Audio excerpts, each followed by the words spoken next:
സ്വർഗസ്ഥനായ പിതാവേ, അവിടുത്തെ രാജ്യം വരേണമേ.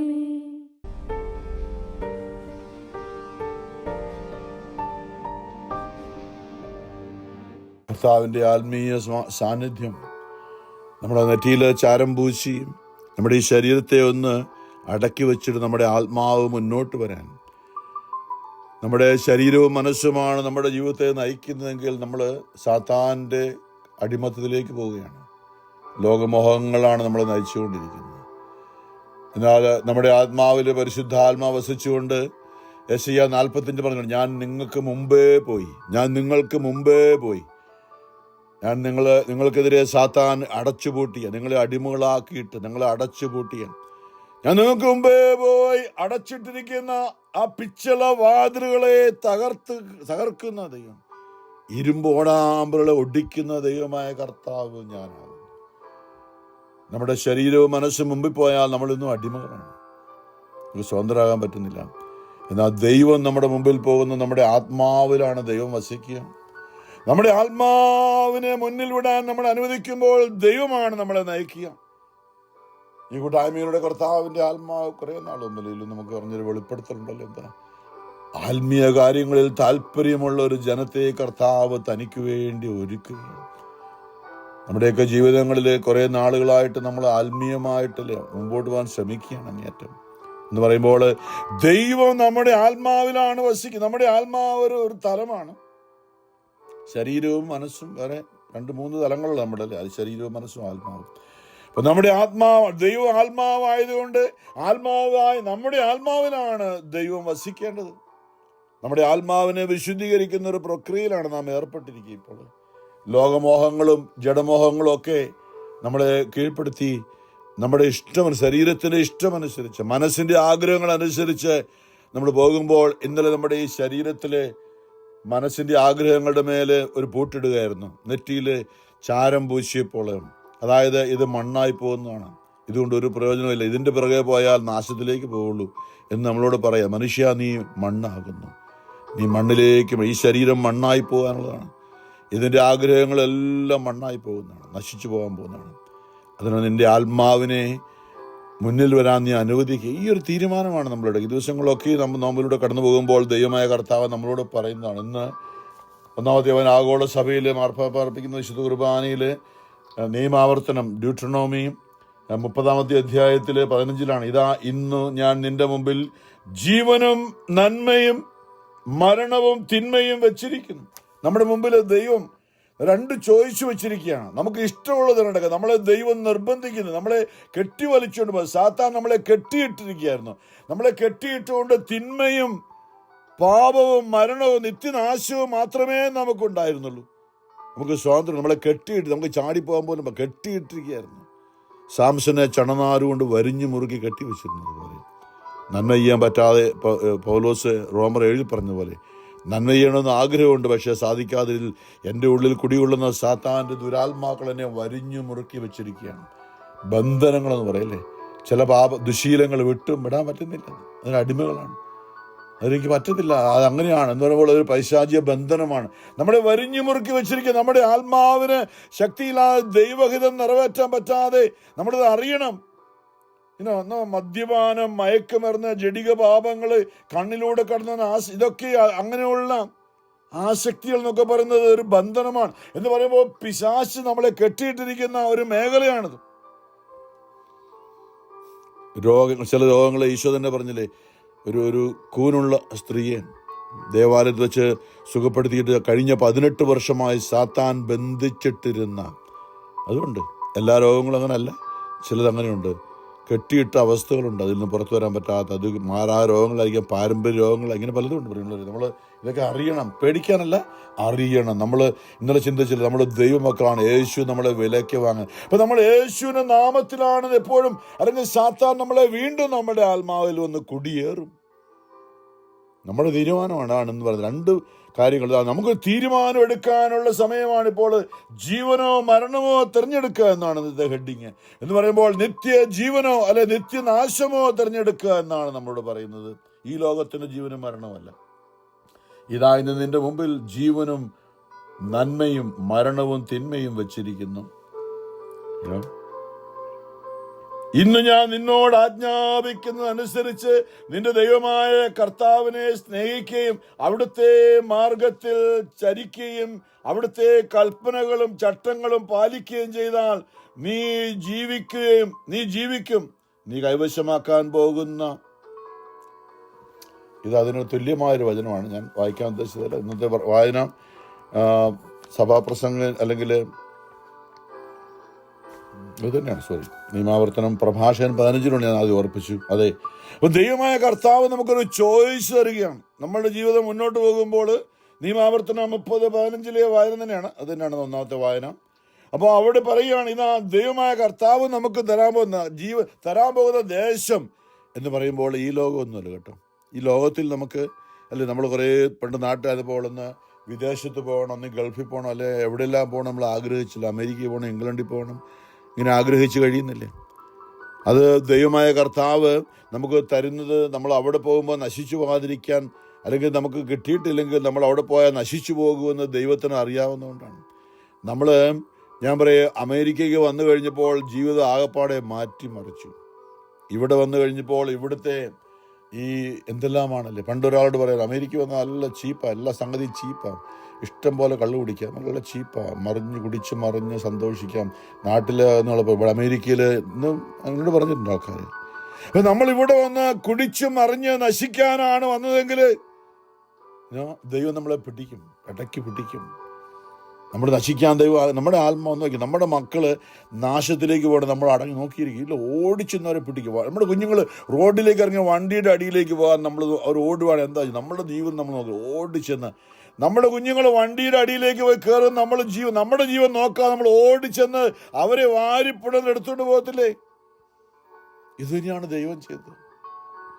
നമ്മൾ നരകത്തിലേക്കാണ് മനുഷ്യവർഗം പോകുന്നതെന്ന് അറിഞ്ഞുകൊണ്ട് യേശു ഓടി വന്നുകൊണ്ട് നമ്മളെ വാരിപ്പുണർന്ന് നമ്മളെ ദൈവകരങ്ങളിലേക്ക് സമർപ്പിച്ചിട്ട് അവൻ അവിടെ വണ്ടിയുടെ ഇടികൊണ്ട് അമ്മ മരിച്ചുകൊണ്ട് കുഞ്ഞ് രക്ഷപ്പെട്ടു എന്ന് പറഞ്ഞ പോലെയാണ്. യേശു ഈ ഭൂമിയിൽ തകർന്നു വീണു. അവൻ നമ്മളെ വാരിപ്പൊതിഞ്ഞ് അവൻ്റെ ഉള്ളിലാക്കി നമ്മളെ രക്ഷിച്ചു. അവൻ സാത്താന്റെ ആക്രമണത്തിൽ തകർന്നു വീണ് അവൻ്റെ ജീവിതം ഇല്ലാതാക്കി. ഇതാണ് യേശു ചെയ്തത്. ഇത് കെട്ടുകഥയൊന്നുമല്ല പറയുന്നവരെ. നമ്മൾ നോർത്ത് നോക്കണം. അവനല്ലേ നമ്മുടെ ബന്ധുക്കൾ ആരെങ്കിലും നമ്മളെ രക്ഷിക്കാൻ വേണ്ടി മരിച്ചു, നമുക്ക് എന്ത് സന്തോഷം. എൻ്റെ ദൈവം, അവരെനിക്ക് വേണ്ടി മരിച്ചല്ലോ. അങ്ങനെ പറയാൻ പറ്റും, ഈശോ എനിക്ക് വേണ്ടിയാണ്, ഞാൻ നിത്യജീവൻ പ്രാപിക്കാൻ വേണ്ടി എനിക്ക് വേണ്ടി. അതെ, ഈ ലോകത്തിലേക്ക് ഇറങ്ങി വന്ന് സാത്താനെ നശിപ്പിക്കാതിരിക്കാൻ ഓടി ഇറങ്ങുന്ന എന്നെ വാരിപ്പുടർന്ന് നരകത്തിൻ്റെ വഴിയിൽ നിന്ന് എന്നെ നിത്യ വഴിയിലേക്ക് കയറ്റി വെച്ചപ്പോൾ അവൻ സാത്താൻ്റെ അടിയേറ്റ് മരിച്ചു വീണു. എനിക്ക് വേണ്ടി മരിച്ചവൻ, എനിക്ക് വേണ്ടി ക്രൂശിതനായവൻ. ആ ഒരു ചിന്ത വ്യക്തിപരമായി നമുക്കൊരു ധ്യാനാത്മകമാക്കണം പ്രിയമുള്ളവരെ. എന്നാൽ ഇവയൊന്നും കേൾക്കാതെ നിന്റെ ഹൃദയം വ്യതിചലിക്കുകയും അന്യദേവന്മാരെ ആരാധിക്കും എന്ന് പറയുമ്പോൾ, അന്യദേവന്മാർ പറഞ്ഞാൽ വേറൊന്നുമല്ല, പണവും ലോകമോഹങ്ങളും മദ്യവും അല്ലേ. എന്ത് രസം, മദ്യം കഴിച്ചിങ്ങനെ ഇരിക്കാന്നൊക്കെ പറഞ്ഞ് രസമായിട്ട് തോന്നില്ലേ? നമ്മുടെ ഉള്ളിൽ ദുരാത്മാവ് കയറുന്ന ഞാൻ പലപ്പോഴും ഓർപ്പിച്ചിട്ടുണ്ട്. എഫേസ്യർ 5:18 പറഞ്ഞിട്ടുണ്ട്, വീഞ്ഞു കുടിച്ച് ഉന്മത്തര, അതിൽ ദുരാസക്തിയുണ്ട്, നല്ല ദുരാത്മാവുണ്ട്. നമ്മുടെ പരിശുദ്ധാത്മാവാണ് നമ്മുടെ ആത്മാവിൽ ദൈവം വസിച്ചുകൊണ്ട് നമ്മുടെ നിത്യതയിലേക്ക് നയിക്കേണ്ടത്. നമ്മുടെ ഈ ഭൂമിയിലുള്ള ദുശീലങ്ങളൊക്കെ അടിമപ്പെട്ടു പോയാൽ അതിൻ്റെ ഉള്ളിലുള്ള ദുരാത്മാക്കൾ, മദ്യത്തിൻ്റെ ദുരാത്മാവ് നമ്മുടെ ഉള്ളിൽ കയറിയാൽ അതിൻ്റെ വഴിയിലൂടെ നമ്മളെ കൊണ്ടുപോകും. നമ്മളിത് അറിയുന്നില്ല, വളരെ തമാശയായിട്ടാണ് വെള്ളം കയറുന്നതില്ല. നമ്മൾ അപകടകരമായ വഴി യാത്രയാണ്. നമ്മൾ മരിച്ചു വീഴുകയാണെങ്കിൽ നമ്മുടെ ആത്മാവിൽ പരിശുദ്ധാൽ ഇത് പറയുമ്പോൾ വീണ്ടും വീണ്ടും വീണ്ടും ഒന്നും ലോകത്തിൽ ഏറ്റവും കൂടുതൽ സാധാരണ നമ്മളെ കെട്ടിയിട്ടിരിക്കുന്ന മദ്യത്തിൻ്റെ മേഖല. ഇന്ന് മയക്കുമരുന്നും അതുപോലെ അയക്കുകയാണ്. ഈ ലോകത്തിൽ ഞാൻ പറയും, ഇതെല്ലാം ദുരാത്മാക്കൾ. പരിശുദ്ധാത്മാവ് നമ്മുടെ ഉള്ളിൽ സ്നേഹത്തിൻ്റെയും നന്മയുടെയും കരുണയുടെയും ആത്മാവായ പരിശുദ്ധാത്മാവ് നമ്മൾ വസിക്കുന്നതിന് പകരം ഇന്ന് മദ്യവും മയക്കുമരുന്നും എത്രയോ ജീവിതങ്ങൾ ഇന്ന് കേരളത്തിൽ നിന്ന് ലോകമെമ്പാടും അല്ലേ. അമേരിക്ക ഏർപ്പെട്ടിരിക്കുന്ന ഒരു യുദ്ധം തന്നെ അതിൽ പ്രഖ്യാപിച്ചിരിക്കുകയാണ്. മയക്കുമരുന്നിനെതിരായുള്ള യുദ്ധമാണ് എന്ന് പറയുന്നത്. ഞങ്ങളെപ്പോൾ നികുതി ചുമത്തുമെന്ന് പറഞ്ഞില്ല, രാജ്യങ്ങളും എന്താ ഒരു 10 കാര്യങ്ങളോ ഒന്ന് ഓർത്ത് നോക്കി. ഇത് ആരാ ഇവിടെ ഭരിക്കുന്നത് ഇപ്പോൾ? മനുഷ്യനല്ല, ദൈവം ഭരണം ഏറ്റെടുത്ത് ഞാൻ പറയും. ഈ ദേശത്തേക്ക് മയക്കുമരുന്നത് കടത്തുന്നത് നിങ്ങൾ തടയുകയാണെങ്കിൽ നിങ്ങളുടെ മേൽ ഞങ്ങൾ നികുതി ചുമത്തുകയില്ല. നമ്മൾ ചിന്തിച്ചോ, നമ്മൾ രാഷ്ട്രീയം പറയല്ല, നമ്മൾ ആത്മീയത പറയാണ്. നമ്മൾ ഈ രാഷ്ട്രീയത്തിന് പേരിൽ ഇന്ന് അമേരിക്കയുടെ ഭരണകൂടം പറഞ്ഞ എന്താ, ഞങ്ങളുടെ ദേശത്തേക്ക് അമേരിക്കയിലേക്ക് തെക്കേ വശത്തു നിന്നും വടക്കേ വശത്തു നിന്നുമൊക്കെ മയക്കുമരുന്ന് കടത്തിക്കൊണ്ട് ഞങ്ങളുടെ കുഞ്ഞുങ്ങളെ സാത്താൻ അടിമത്തിലേക്ക് കൊണ്ടുപോവുകയാണ്. അപ്പോൾ നിങ്ങളത് തടയുകയാണെങ്കിൽ ഞങ്ങൾ നിങ്ങളുടെ മേൽ നികുതി ചുമത്തുകയില്ല. ഇതാണ് പറയുന്നത്. ഇതൊന്ന് അറിയാനും കേൾക്കാനും കണ്ണ് തുറന്നിരുന്നില്ല. എൻ്റെ ദൈവമേ, നമ്മളത് അറിയണം. ഇതാണ് ദൈവം ആഗ്രഹിക്കുന്നത്. നമ്മുടെ മക്കള് ഈ ഭൂമിയിൽ ദൈവത്തെ അറിഞ്ഞാൽ മദ്യത്തിൻ്റെയും മയക്കുമരുന്നിൻ്റെയും ഒക്കെ അടിമകളായി സാത്താൻ്റെതായി തീരാതിരിക്കാൻ വേണ്ടിയുള്ള ഒരു ഭരണകൂടത്തിൻ്റെ ആഗ്രഹം എന്ന് പറയുമ്പോൾ ആരാ ഭരിക്കുന്നത്? ഞാൻ പറയും ദൈവരാജ്യത്തിൻ്റെ ഭാഗമായി ദൈവം പ്രവർത്തിക്കുന്നതാണെന്ന് ഞാൻ പറയും. നിങ്ങളിതൊന്നും മനസ്സിലാക്കാതെ അതിൻ്റെ അന്യദേവൻ എന്ന് പറയുമ്പോൾ ലോകമോഹങ്ങളാണ് അന്യദേവന്മാരെന്നൊക്കെ പറയും. പരിശുദ്ധാത്മാവിനെതിരായിട്ടുള്ള ആരാധിക്കുന്നതിന് അവരെ സേവിക്കുന്നതിനുമായി വശീകരിക്കുമെന്നും വശീകരിക്കപ്പെടുകയും ചെയ്താൽ നീ തീർച്ചയായും നശിക്കുമെന്നും. ജോർദാൻ കടന്ന് കൈവശമാക്കാം, അത് നിത്യതയാണ്. നമ്മൾ ഈ ലോകത്തിൽ മരിക്കുമ്പോൾ സ്വർഗത്തിലേക്ക് കയറത്തില്ല, ഉറപ്പാ. നമ്മുടെ ഉള്ളിൽ പരിശുദ്ധാത്മാവ് ഇല്ലെങ്കിൽ നിത്യതയിലേക്ക് കയറാൻ പറ്റില്ല. അവിടെയാണ് നമ്മൾ കരയേണ്ടത്. നമ്മുടെ അനേകരും മരിച്ചുപോരങ്ങനെയാണ് പോയിരിക്കുന്നത്.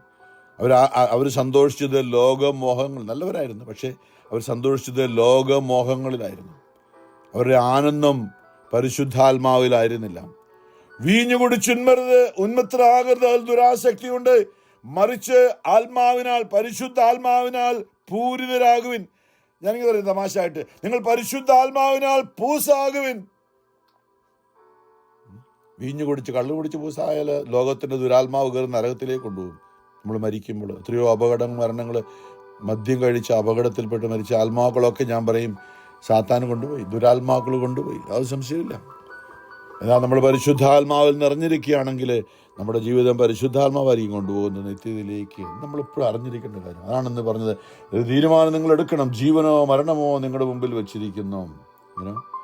ഇത് ദൈവത്തിൻ്റെ ആത്മാവ് പറയുകയാണ്. ദൈവം മോശയിലൂടെ നിയമം കൊടുത്തിട്ട് പറഞ്ഞൊരു കാര്യമാണ് പ്രിയമുള്ളവരെ. അപ്പോൾ നമ്മൾ ഇത് തീരുമാനം എടുക്കേണ്ടതാണ്. അതായത് നമ്മളുടെ ജീവിതത്തിൽ, നമുക്ക് ജീവിതത്തിലെ പരിശുദ്ധാത്മാവാണോ?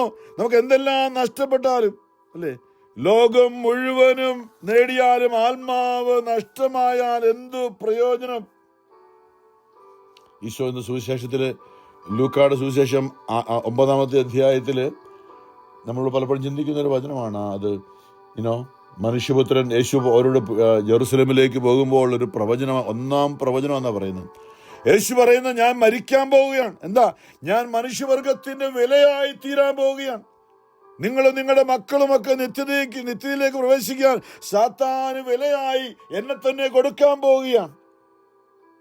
നിങ്ങളെ അടിമകളാക്കി നാശത്തിലേക്ക് കൊണ്ടുപോകുന്ന നിങ്ങൾക്ക് നിത്യതയിലേക്ക് പ്രവേശിക്കാൻ ഞാൻ വിലയായി എൻ്റെ ശരീരവും എൻ്റെ ജീവനും ഞാൻ കൊടുക്കാൻ പോവുകയാണെന്നാണ് ഈശോ പോകുന്ന വഴിക്ക് പറയുന്നത്. മനുഷ്യപുത്രൻ വളരെയേറെ സഹിക്കുകയും, ലൂക്കാ 9:22, മനുഷ്യപുത്രൻ വളരെയേറെ സഹിക്കുകയും ജനപ്രമാണികൾ, പുരോഹിത പ്രമുഖന്മാർ, നിയമജ്ഞർ എന്നിവരാൽ തിരസ്കരിക്കപ്പെടുകയും ചെയ്യേണ്ടിയിരിക്കുന്നു.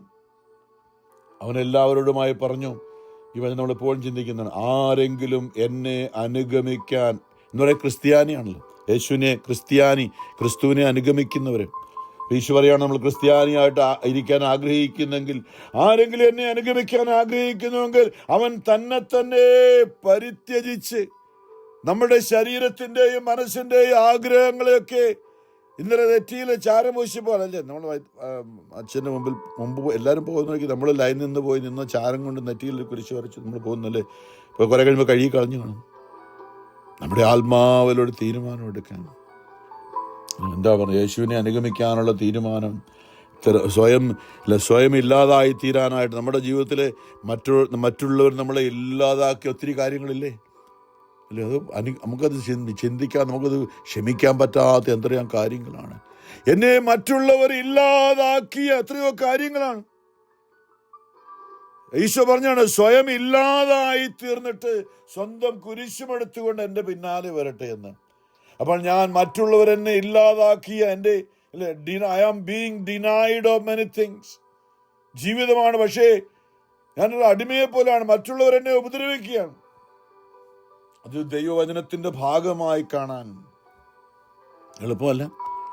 ഈശോ തൻ്റെ മൗനം പാലിച്ചതും ഒരു തെറ്റും ചെയ്യാഞ്ഞിട്ടും അവൻ മരണത്തിന് വിധിക്കപ്പെട്ടതും, ഒരു തെറ്റും ചെയ്യാഞ്ഞിട്ടും അവന് ക്രൂശിൽ തറയ്ക്കപ്പെട്ടതും, ഒരു തെറ്റും ചെയ്യാഞ്ഞിട്ടും കുരിശിൽ കിടന്ന് അവന് നിന്ദിക്കപ്പെട്ടതും ഒക്കെയും സ്വയം ഇല്ലാതായി അവൻ തീരുകയായിരുന്നു. അറിഞ്ഞുകൊണ്ട് തന്നെ. നമുക്ക് പറ്റുമോ? നമുക്ക് പല പ്രശ്നങ്ങളുണ്ട്. നമുക്ക് ഈശോ പറഞ്ഞ് കഴിഞ്ഞ ദിവസവും നമ്മൾ ചിന്തിച്ചുള്ളൂ, ദൈവരാജ്യത്തിൻ്റെ വഴിയിൽ, അതായത് നിന്റെ ഇടത്തെ കർണത്തെ അടിക്കുന്നവന് വലത്തെ കർണം കൂടി കാണിച്ചു കൊടുക്കുക. സ്വയം ഇല്ലാതായി തിരിക്കണം. നിന്നോട് കലഹിച്ച് നിന്റെ വസ്ത്രം എടുക്കാൻ ആഗ്രഹം മേലെങ്കിൽ കൂടി എന്നൊക്കെ പറയുമ്പോൾ ഒരു മനോഭാവമാണ് കേട്ടോ. നമ്മുടെ വീട് ആക്രമിക്കുന്നവർക്ക് വിട്ടു അങ്ങനെയുള്ളതല്ല. നമ്മളത് അറിയണം. അവരുടെ ആത്മരക്ഷ കൂടി എൻ്റെ സഹനത്തിലൂടെ ദൈവം ആഗ്രഹിക്കുന്നു എന്നുള്ള അറിവാണ്. ചുമ്മാ നമ്മൾ അടിക്കുന്ന ഇടത്തെ വലത്തെ എന്നല്ല, അവന് വേണ്ടി പ്രാർത്ഥിക്കാൻ, നമ്മളെ അടിച്ചവർക്ക് വേണ്ടി പ്രാർത്ഥിക്കാൻ. അവരുടെ ഉള്ളിൽ ദുരാത്മാക്കളാണ് അവരെ നയിച്ചത്. അതുകൊണ്ടാണ് അപ്പം അവരോട് ഒരു സഹാനുഭൂതി കാണിക്കാൻ, പറയാൻ, ദൈവമേ അവരുടെ ഉള്ളിൽ പരിശുദ്ധാത്മാവ് ഇല്ലാത്തത് കൊണ്ടാണല്ലോ അവരെന്നെ അടിച്ചത്. അവരുടെ ഉള്ളിൽ പരിശുദ്ധാത്മാവ് ഉണ്ടായിരുന്നുവെങ്കിൽ അവരെന്നോട് അങ്ങനെ പെരുമാറുകയില്ലായിരുന്നു. ദൈവമേ അവരുടെ പാപം ക്ഷമിക്കണമേ, അങ്ങയുടെ ആത്മാവ് കൊണ്ട് അവരെ നിറയ്ക്കണം. ഇതാണ് യഥാർത്ഥ പ്രവൃത്തി നമ്മളിന്ന് ആവശ്യപ്പെടുന്നത്. ഇടത്തെ കർണത്തടിച്ച് വലത്തെ കർണം കാണിച്ചു കൊടുക്കാമെന്ന് പറഞ്ഞപ്പോൾ, നിന്നോടുകൂടി 1 മൈൽ ദൂരം പോകാൻ ആഗ്രഹിക്കുന്നതിനോട് 2 മൈൽ പോവുക എന്ന് പറയുമ്പോൾ അവരെ ആയിരിക്കുന്ന പോലെ ഉൾക്കൊള്ളുക.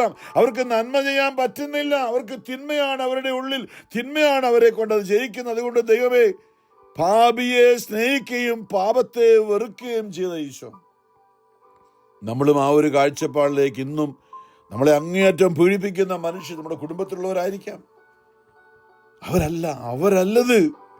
അവരല്ല സാത്താനാണ് അവരുടെ മനസ്സിനെയും ചിന്തകളെയും ഇപ്പോൾ അടക്കി ഭരിച്ചിരിക്കുന്നത്. അവരിപ്പോൾ അടിമകളായി മാറി, അവർ പോലും അറിയാതെ. ദൈവമേ അവരോട് കരുണയായിരിക്കണം. അവർ നാശത്തിന്റെ വഴിയിലേക്ക് പോയിക്കൊണ്ടിരിക്കുകയാണ്. അപ്പം ഉള്ളിൽ ദുരാത്മാവാണെങ്കിൽ അവരെ നരകത്തിലേക്കാണ് കൊണ്ടുപോയിരിക്കുന്നത്. അവർ മരിക്കുകയാണെങ്കിൽ, കർത്താവെ കരുണയായിരിക്കണമേ, അവരെന്നോട് ചെയ്തതൊക്കെ ഞാൻ ക്ഷമിക്കുന്നു കർത്താവെ. ഈശോ പറഞ്ഞു, പിതാവേ അവരെന്താണ്, ലൂക്ക 23:34 ഈശോയോട് പറഞ്ഞു, പിതാവേ അവരെന്താണ് ചെയ്യുന്നത് അവരറിയുന്നില്ല, അവരോട് ക്ഷമിക്കണമേ. നമുക്കിത് ആവശ്യമാണ് പ്രിയമുള്ളവരെ. നമുക്ക് ഈ ഒരു അറിവ് ആവശ്യമാണ്. ഈ നോമ്പിലൂടെ കടന്നുപോയി എൻ്റെ ദൈവം ഇതറിയാൻ അതിനുള്ള കൃപ, അതിനുള്ള ആത്മീയ ശക്തി തരണമേ. പ്രാർത്ഥിക്കണം. അവരിൽ പരിശുദ്ധാത്മാവ്, ദുരാത്മാവാണ് അവരെ കൊണ്ട് ചെയ്യിക്കുന്നത്. എന്നെ ചീത്ത പറയണം, എന്നെ ഉപദ്രവിക്കുകയാണ്, എന്നെ ഒരു അംഗീകരിക്കുന്നു, എന്നെ ഒരു മനസ്സിലാക്കുന്ന പോലെ എന്തെല്ലാം പറഞ്ഞിട്ടും മടുത്തു എന്ന് പറയുമ്പോഴും, കർത്താവെ നമ്മൾ ശരിയാണ് മടുക്കും. പക്ഷേ കർത്താവിന് മുമ്പിൽ ഒരു കാര്യമുണ്ട്, നിങ്ങളുടെ ശക്തിക്ക് അതീതമായ ഒരു പ്രലോഭനവും ഇന്നുവരെയും ദൈവം അനുവദിച്ചിട്ട്. ഞാൻ പറയും, അവരുടെ ആത്മാവിനെ കൂടെ വീണ്ടെടുക്കാൻ വേണ്ടി. ഞാൻ പറഞ്ഞില്ല, നമ്മൾ കുടുംബജീവിതമൊക്കെ അതാണ്. ഭാര്യ ഭർത്താവിൻ്റെ ആത്മാവിനെ നിത്യതയിലേക്ക്, നമ്മൾ നിത്യതയിലെത്തുമ്പോൾ ദൈവം നമ്മളെ പ്രശംസിക്കുന്ന ഒരൊറ്റ കാര്യം, ഞാൻ നിന്നെ ഏൽപ്പിച്ച നിന്റെ അമ്മായിമ്മയുണ്ടല്ലോ, നിന്നെ അങ്ങേയറ്റം ഉപദ്രവിച്ച നിന്റെ അമ്മായിമ്മ, അല്ല നിന്റെ അമ്മായിപ്പന്നല്ല, നിന്റെ നാത്തൂന്മാരുണ്ടല്ലോ, നീ അവരോട് ക്ഷമിച്ച് അവർക്ക് വേണ്ടി പ്രാർത്ഥിച്ചുകൊണ്ട് അവരിവിടെ വന്നിട്ടുണ്ട് കേട്ടോ. അവരിവിടെ വന്നിട്ടുണ്ട്. നീ അവരോട് ക്ഷമിച്ച് അവർക്ക് വേണ്ടി പ്രാർത്ഥിച്ചതുകൊണ്ടാണ് അവരിവിടെ വന്നിരിക്കുന്നത്. നിന്നെ ഉപദ്രവിച്ച, നിന്റെ ജീവിതം നശിപ്പിച്ച, അല്ല നിനക്ക് വിലയില്ല എന്ന് പറഞ്ഞ് നിന്റെ ജീവിത പങ്കാളി ഉണ്ടല്ലോ, നീ അവർക്ക് വേണ്ടി പ്രാർത്ഥിച്ചില്ലേ, അവരോട് ക്ഷമിച്ചില്ലേ? അതുകൊണ്ട് അവരിവിടെ എത്തിയിട്ടുണ്ട്. ഇതായിരിക്കും ദൈവം നമ്മളോട് പറയാൻ പോകുന്ന പ്രശംസയുടെ വാക്കുകൾ. മകനെ, മകളെ, നീ മൂലം അനേകരോടെ എത്തിയിട്ടുണ്ട്. പിതാവ് യേശുവിനോട് പറഞ്ഞതാണ്, അപ്പ മകനെ, ഓ മകനെ, നിന്റെ പീഡാസഹനം മൂലം സ്വർഗം മുഴുവനും ഇതാ ഭൂമിയിലുള്ള എല്ലാവരെയും സ്വർഗത്തിലേക്ക് കൊണ്ടുവരാൻ നിനക്ക് സാധിച്ചല്ലോ. എല്ലാ നാമത്തിനും ഉപരിയായൊരു നാമം നിനക്ക് ഞാൻ തരുന്നു. അതുമൂലം അവനെ എല്ലാത്തിനേക്കാളും താഴ്ത്തപ്പെട്ടു, മരണത്തോടും കുരിശുമരണത്തോടും താഴ്ത്തപ്പെട്ടു. ആകയാൽ ദൈവനെ അത്യധികം ഉയർത്തി എല്ലാത്തിനും ഉപരിയായി. അത് നമ്മളുടെ ജീവിതങ്ങളിലും നമ്മളെ ഉപദ്രവിച്ചവർക്ക് വേണ്ടി യേശുവിൻ്റെ മനോഭാവം സ്വീകരിച്ചു. ആരെങ്കിലും എന്നെ അനുഗമിക്കാൻ ആഗ്രഹിക്കുന്നെങ്കിൽ അവൻ തന്നെ പരിത്യജിച്ച്, സാരമില്ല, അവരെന്നെ ബഹുമാനിക്കുന്നില്ല, അംഗീകരിക്കുന്നില്ല, സാരമില്ല. മാനുഷികമായിട്ട് നമുക്ക് പ്രതികരിക്കാനൊക്കെ തോന്നും, പക്ഷേ സാരമില്ല. ഈ നോമ്പിലൂടെ കടന്നു പോകുമ്പോൾ ആ ഒരു കാഴ്ചപ്പാട്, ഒരു മനോഭാവം തരണമേ. സ്വയം ഇല്ലാതായി സാരമില്ല. I am being denied of many things. എനിക്ക് ലഭിക്കേണ്ട ആനുകൂല്യങ്ങൾ അല്ല ഒരു പരിഗണന ഒന്നും ലഭിക്കുന്നില്ല, സാരമില്ല. എൻ്റെ ദൈവം എന്നെ കാണുന്നുണ്ട്, എൻ്റെ ദൈവം എന്നെ പരിഗണിക്കും എന്ന് പറയാനുള്ള ഒരു ശക്തി, കൃപ ആവശ്യമാണ് നമുക്ക്. അത്ര എളുപ്പമല്ല. അവിടെയാണ് ദൈവം നമ്മളെയും നമ്മുടെ കൂടെ ആര് നമ്മളെ ഉപദ്രവിച്ചു അവരെയൊക്കെയും നമുക്കുള്ള പ്രതിഫലം, നമുക്കുള്ള കിരീടം അതായിരിക്കും. എത്ര പേർ നമ്മളെ ഉപദ്രവിച്ച് എത്ര പേര് സ്വർഗത്തിലെത്തി, നമ്മളെ ഉപദ്രവിച്ച് എത്ര പേർ സ്വർഗത്തിലെത്തി. നമ്മുടെ സ്വർഗത്തിന്റെ ഉന്നതമായ സ്ഥാനം അതുകൊണ്ട് മാത്രമായിരിക്കും. യേശുവിന് വേറെ ഒന്നും കൊണ്ടല്ല. അവൻ തന്നെ താഴ്ത്തി, കുരിശു മരണത്തോളം താഴ്ത്തി. ആകയാൽ ദൈവം അവനെ അത്യധികം ഉയർത്തി, എല്ലാ നാമങ്ങൾക്കും ഉപരിയായി അവന് നാമം നൽകി. നമുക്കും ഒന്ന് സ്വർഗത്തിൽ എത്താൻ പറ്റണമെങ്കിൽ ഈ ഒറ്റ കാര്യം മാത്രമാണ്. സ്വയം നമ്മൾ താഴ്ന്നെങ്കിൽ പറ്റത്തില്ല. വളരെ ബുദ്ധിമുട്ടാണ്. ദൈവമേ, ഈ തിന്മയും നന്മയും തമ്മിലുള്ള പോരാട്ടത്തിനിടയിൽ ഞങ്ങൾ പരിശുദ്ധാത്മാവിനാൽ നയിക്കപ്പെടാനുള്ള ആത്മീയ കൃപയ്ക്കായി ചോദിക്കുന്നു. പരിശുദ്ധ പരമാ ദിവ്യകാരുണ്യനാഥൻ ഒരു അപ്പകഷ്ണമായി ഞങ്ങളുടെ വലിയ പള്ളിയിലെ ഏറ്റവും ചെറിയ പെട്ടിക്കുള്ളിൽ ഒരു അപ്പകഷ്ണമായി ഒതുങ്ങിക്കൂടാൻ തീരുമാനമെടുത്ത പ്രപഞ്ചത്തിന്റെ സൃഷ്ടാവും കർത്താവുമായ ഈശോയെ, പരിശുദ്ധ പരമാ ദിവ്യകാരുണ്യനാഥനായ ഈശോയ്ക്ക് എന്നേരവും ആരാധനയും സ്തുതിയും പുകഴ്ചയും ഉണ്ടായിരിക്കട്ടെ.